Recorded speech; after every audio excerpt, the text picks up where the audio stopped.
It's Cash Lips today. One voice are done. Your Cash Lips.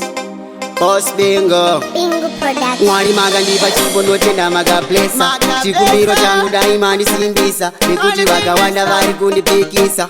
Asangasusiye vachingondiitisa. Tombo toza tombo, ochita musambo. Tonzwa vakuti yari kupenga nematumbo. Asika mwari ndichasvika kupi neurombo. Ndichingoti chandazama chese choti bombo. Ine misoti pamatama ndiri kuchemawo.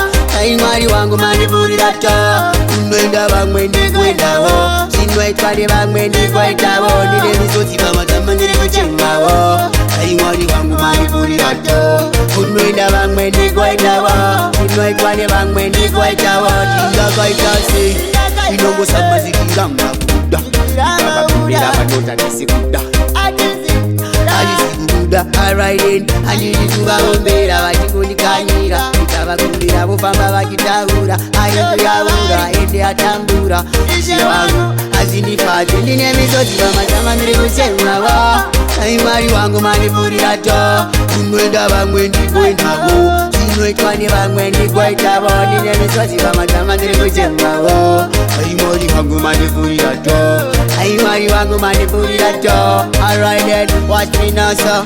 Mwari makandipa chipondo tena makaplesa. Chikumbiro changu daima ndisimbisa. Nekuti vakawanda vari kundipikisa. Asangasusiye vachingondiitisa. Tombo toza tombo, ochita musambo. Tonzwa vakuti yari kupenga nematumbo. Asika mwari ndichasvika kupi neurombo. Ndichingoti chandazama chese choti bombo. Ndine misodzi pamatama. Ndine misodzi pamatama. Ndine misodzi pamatama. Ndine misodzi pama. Watch me now so. Ndine misodzi pamatama ndiri kuchemawo. Ai mwari wangu mandipurira to. Ai mwari wangu mandipurira to. Ai mwari wangu mandipurira.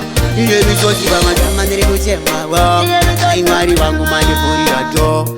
Unoenda vamwe ndikuendawo. Ndinoitwa nevamwe ndikuendawo. Alright then. Hey, your boss Bingo. Cash Lips. Voice it, wechete. Mwari magandipa chipo. Bingo Production. Alright now. One voice are done.